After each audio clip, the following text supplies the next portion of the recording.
What's up, everybody? It's the Alex Leak and Friends NFL podcast back for another week. I'm your host, Alex Leak. We got Bret back on the show. Good to have you back on, Bret. Yeah, thanks for having me. I'm glad to be here. Ready for the NFL season. Yep, starting to heat up, and the preseason just started, so we can't wait for the season to get going. This is the 2021 Arizona Cardinals season preview. Looking back at 2020, they went 8-8, finished third in the NFC West. They started the season 6-3, but would lose five of their last seven games, including a Week 17 at the Rams, to miss the playoffs.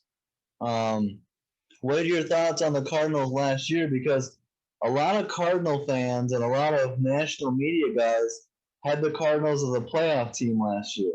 Uh, some optimistic Cardinal fans were even talking Super Bowl after they traded for DeAndre Hopkins and all the hype going around Arizona.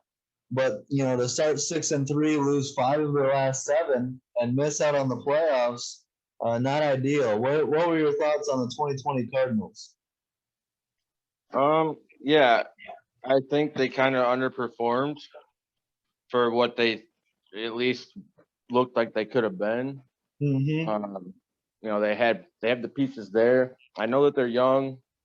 They got to get those things going, but it looked like they could have progressed and been ahead. Uh, had potential to be a little bit more ahead last year than they ended up being and are Yeah, now. So yeah, um, and now with the tough division, it's been a tough division. It's coming up to crunch time for this young core now to step up and become, you know, show that they're here for a reason. yeah. That division's not getting any easier. And what do you think? Do you think that when you look at the Cardinals and last season, do you look at Kyler Murray as an issue that he needs to get better, or do you see it as a team around him issue and the team around him needs to get better? I think it could be a little bit of both. Yeah, Murray has some learning to do. He's got to adjust differently because I'm pretty sure he's the smallest quarterback in the league. yeah, So he's got a little bit different, but he can obviously use his feet way better than most other quarterbacks. So his ability just to be a playmaker, I think, has to kind of explode here this season for them to have any real shot at the division or make it. If they get a wild card, making it deep into the playoffs. But now's the time to shine. They've been together. They've had their time to work out the bugs in actual game situations. So now you have no excuses now. yeah. And so the entire conversation would be a whole lot different if they made the playoffs last year. That's all they had to do because the Bears lost Week 17.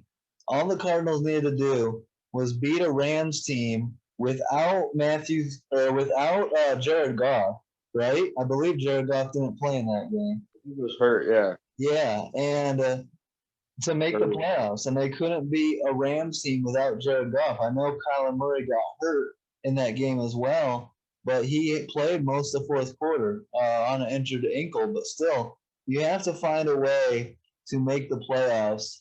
To take that step because let's say you made the playoffs last year. Um, seven seeds got in last year, starting last year. So now going forward, seven teams get in. If you're not one of the top seven, you're not getting in, and the Cardinals weren't. If they had made the playoffs, all their fans would be talking about taking the next step this year. Okay, we made the playoffs, we got a good roster. Now we got to take the next step, win a playoff game, go the divisional round or the NFC Championship game even.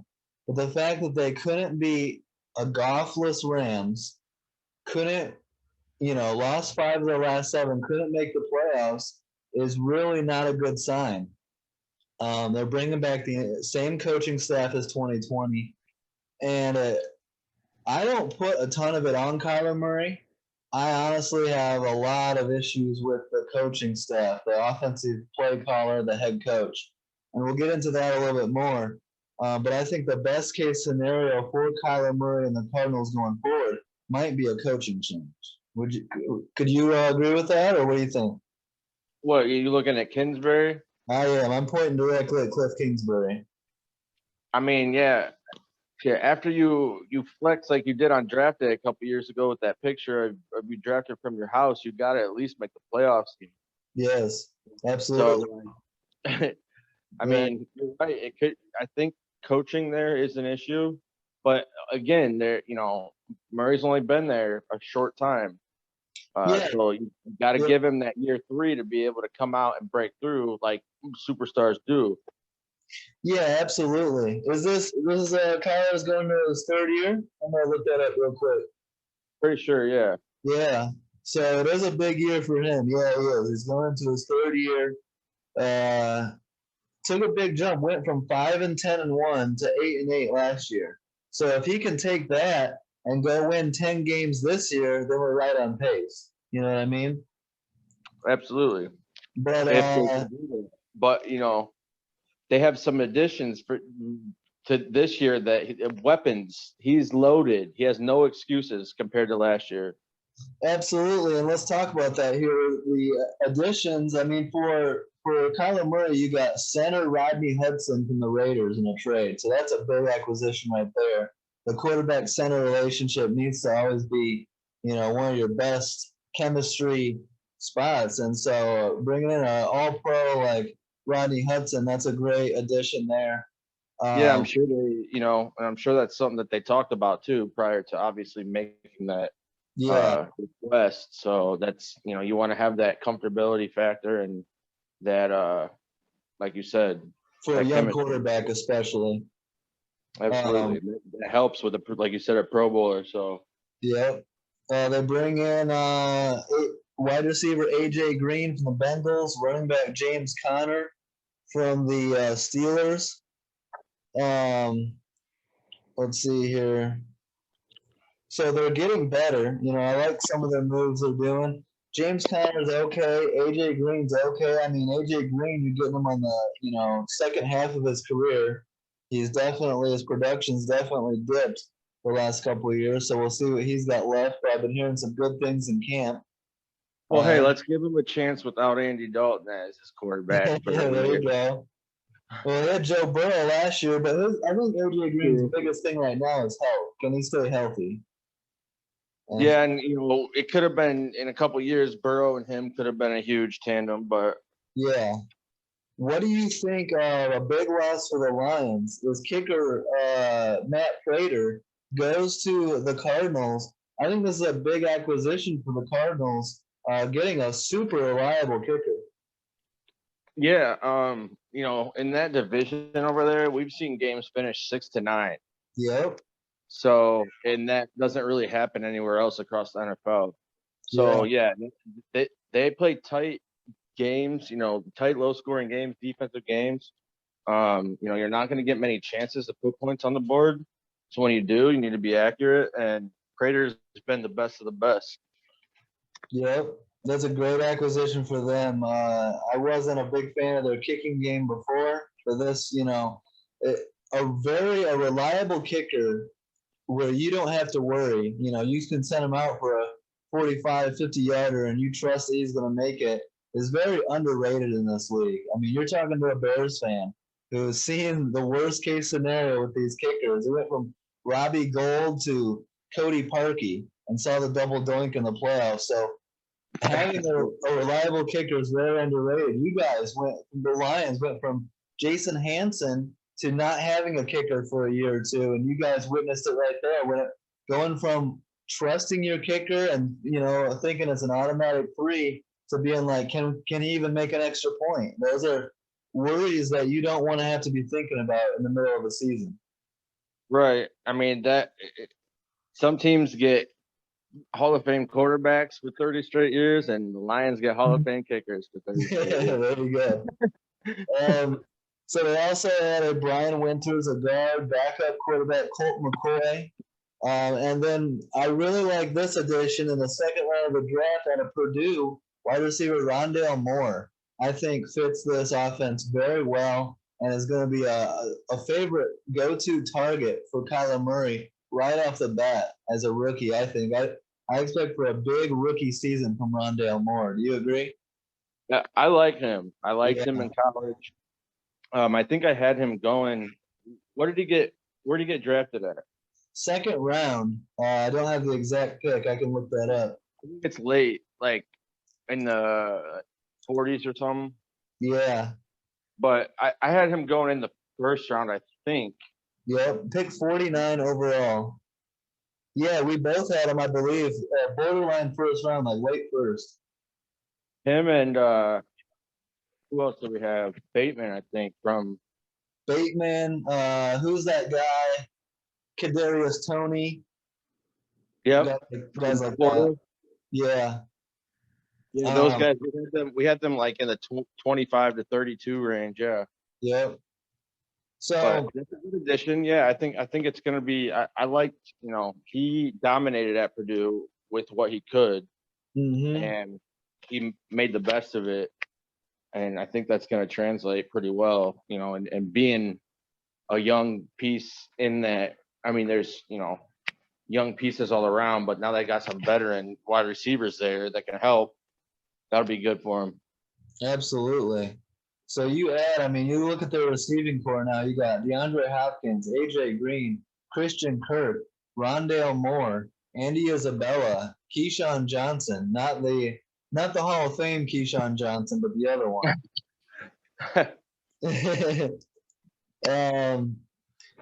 Is Keyshawn Johnson in the Hall of Fame? I think he is. I don't know. Got distracted by that. No, he's not, but he will be. He'll be in the Hall of Fame. At least he should be. Not this year. That's coming up, but yeah, a couple of years from now, Keyshawn. All right, so yeah, I like what I like their draft class. I like bringing in Zayvon Collins in the first round out of Tulsa, Marco Wilson, fourth round corner out of Florida. So they do get better in free agency. Let's look at their losses. They lose starting corner Patrick Peterson to the Vikings. They lose starting wide receiver Larry Fitzgerald, who's still a free agent. That's pretty surprising. We'll see. I expect Larry Fitzgerald to get signed up by somebody, or maybe he's going to retire. Yeah, I don't know. But we'll see what happens with him. Who else did they lose here? They lost running back Kenyon Drake to the Raiders. Linebacker Hassan Reddick to the Panthers. A big loss here is tight end Dan Arnold to the Panthers. I don't know if everyone knows how big of a loss Dan Arnold is, but he was one of Kyler Murray's go-to weapons last year, and that's going to be something to keep an eye on for the Cardinals. Is the tight end position. I think that's something that they need to address. Right now, they have slated Max Williams as the starter and Daryl Daniels as the backup. These guys have a combined 35 catches in their career. So they need some help at tight end. Those are two backups. One of the tight ends in the NFL that's upset and unhappy and wants out is Eagles tight end Zach Ertz. He's been rumored to the Jaguars, but if I'm the Cardinals, I go make a trade for Zach Ertz right now. Yeah, I remember seeing that video with him and Wentz and somebody else sitting on the sideline after the last game. Yeah. Like when nobody was in the stadium, and the caption was like, "This is probably the last time we'll see this," or whatever. Yeah. And yeah. So there's a report. He is at Eagles camp. Like, he's not holding out. He's at training camp, but he's wearing team shorts with the Eagles logo. He's wearing them inside out as to not show the Eagles logo. So he's pretty unhappy over there in Philly. Well, they better get that locked down. Yeah, they need to get that figured out. So if I'm the Cardinals, I'm trying to make a move on that right away. Yeah, they definitely upgraded the kicker position. They lose Zane Gonzalez and Bret Maher, but they replace him with Matt Prater. So good addition there. So we'll see. I mean, they've got weapons at receiver. They've got, I don't know about their running game. Chase Edmonds isn't bad, and James Conner. Besides that, I'm not a huge fan of their running game. So that's going to put a lot more pressure on the Cardinals to throw the ball, and that's why they need a better pass catching tight end. They've got the receivers, they don't have the tight end right now. So we'll see what the Cardinals do there. How do you feel about the Cardinals' weapons? I mean, tight end and running back a little suspect. The receivers look solid though. Yeah, no, I think that's probably their weakest link offensively. Yeah. That's a piece that we've seen time and time again that has to be it's vital for team success because it just allows you to spread the field more. If you don't have to worry about those stretches or those zones or areas for the pass catching tight end, then you don't have to worry about somebody, adjusting your defense to be able to cover that because not everybody on your defense can cover the tight end. So, yeah. And we've seen you need to have a running game too. A balanced offense is the best offense. You get too pass happy, and then the defense knows it's going to be pass. It's going to be pass every time. There's no fooling the defense when they know you're going to drop back and throw it every down. Absolutely. And that's what got the Steelers in trouble in the playoffs. So we'll see what the Cardinals do at running back and tight end. Like I said, I'm very excited about Rondale Moore, the rookie receiver. DeAndre Hopkins in his second year with Kyler Murray should continue to get better and better. I think Kyler Murray is continuing to ascend. I don't really have many issues with Kyler Murray. I think he's a up and coming, he's got a cannon for an arm. He's athletic. He's got potential to be a star in this league. It's can he get there? What do you think on Kyler Murray? Do you think he's got Super Bowl MVP in his future, or he's got some development still to go to get there? I mean, that's something that you could say both for. He definitely has some things to work on, adjustments, what he's had, and what like you said, the coaching staff. He may not be getting the best development. So what he's been working with, it seems, he's keeping himself at a level that we as fans and people across the country would have expected him to be at, compared to some quarterbacks. So I think he has an opportunity here in a couple of years. Maybe if Wilson's out from the Seahawks, and depending on how long Stafford stays and whatever's happening in San Fran, he could be the top quarterback there in that division and take control. That's why I don't put a lot of this on Kyler Murray, because a good quarterback needs a good head coach. And if your head coach is the play caller, an offensive play caller as well, you need a good play calling to be a successful quarterback. And, we'll talk about this a little more here in a second, but I'm not a big fan of Cliff Kingsbury. So you need the right coach with the right quarterback to get the most out of them. I think that's part of what we saw with,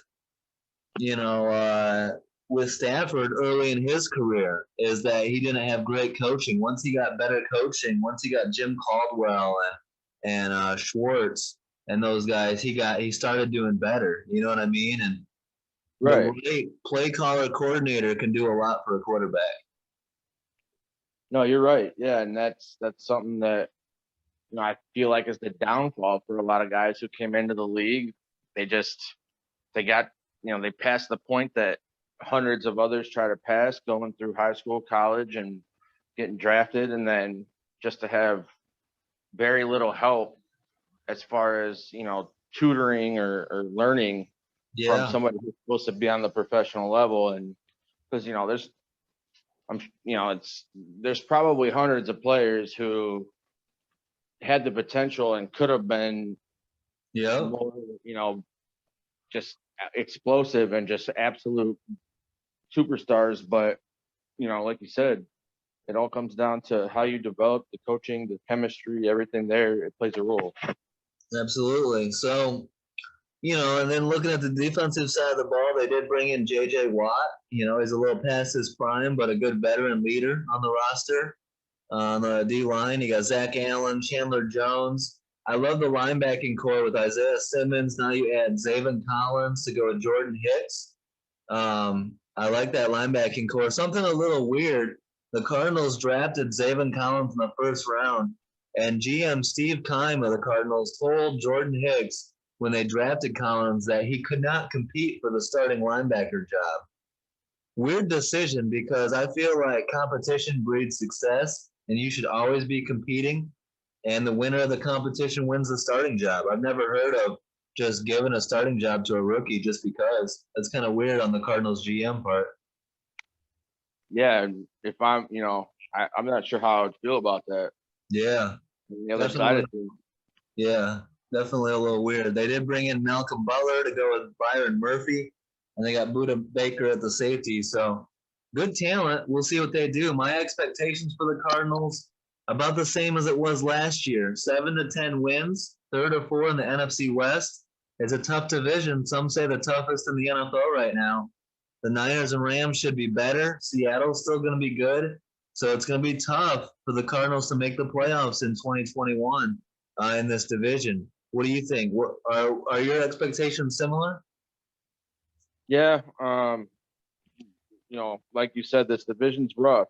It's going to be in order to be successful, you have to be pretty much successful in your division, and it's not that I don't see that it's not that they can't be successful, but again, it's going to be really tough to overcome what you're going to be seeing here throughout the season, and I just don't think that it's going to happen this year. Yeah, plus we get the fans back, so we'll see how big of a factor the fans play in 2021. I think home field's going to play a big part this year because players forget for a season what the fans' impact they can have. I think you will see like some miscommunication, some it's loud so you can't hear the audible stuff like that reoccurring in 2021. Yeah, it's going to be a factor. Yeah, people are going to be. It's going to be. I'm curious to see what the what is it? The decimal. Yeah. Like sports science or whatnot. Seattle's going to score a touchdown and create another earthquake again. Right. So yeah, I think the Cardinals' success majorly hinges around head coach, play caller Cliff Kingsbury, and the young franchise quarterback Kyler Murray. We'll see what they do at the tight end position. Hopefully address it. And this is my big beef. Here's what I'll get into with the Cardinals. Expectations last year were high. They should have made the playoffs. Some had Super Bowl expectations for this team. The pressure is absolutely on this team for 2021. They have to make the playoffs. If they don't, look, if it were me, I'm firing head coach Cliff Kingsbury. He needs to be on the hot seat. He needs to win now. This is a talented team. He's got the quarterback. He's got DeAndre Hopkins, probably, arguably the best receiver in football, or, definitely up there. He's got young playmakers on both sides of the ball. They need to make the playoffs this year. If not, Cliff Kingsbury's got to go. They're too talented to be missing the playoffs. I never liked the Cliff Kingsbury hire to begin with. If you look at it in NFL history, college coaches don't come to the NFL and have a lot of success. If Nick Saban couldn't do it, if Steve Spurrier couldn't do it, if Chip Kelly couldn't do it, there's a lot of cases of it not working out. And then my biggest beef with the decision, why I didn't like it in the first place, is Cliff Kingsbury has a losing record as head coach in college. Usually you take like national championship winners or contenders like Urban Meyer or Nick Saban out of college and say, hey, you've had so much success in college. Let's see if you can do it in the pros. Cliff Kingsbury had a losing record as a head coach at Texas A&M, and he's got a losing record as head coach with the Cardinals. So I'm just saying, if the Cardinals miss the playoffs in 2021, they got to fire Cliff Kingsbury, get Kyler Murray a real head coach, a real play caller, and then watch this team take off. Yeah, I agree. So we'll see. The pressure's on. So, and that's my favorite time to watch teams, when the pressure's on, and see how they handle it. So it's a big year, 2021, for these Cardinals. Cardinal fans, you got to agree with me. The expectations are high. You want to win. Don't get mad at me. Expect the most out of your team. So we'll be keeping a close eye on the Cardinals. Thanks for coming on, Bret. Good shit as always. Yeah, thank you, man. Glad to be here. I'm ready for the season. Can't wait. So appreciate the support. Don't forget to like, subscribe, leave a comment. Let us know, Cardinal fans, what you think. If you agree with us, and if you got your team making the playoffs. Hope you guys enjoyed the show and have a great week. Peace out.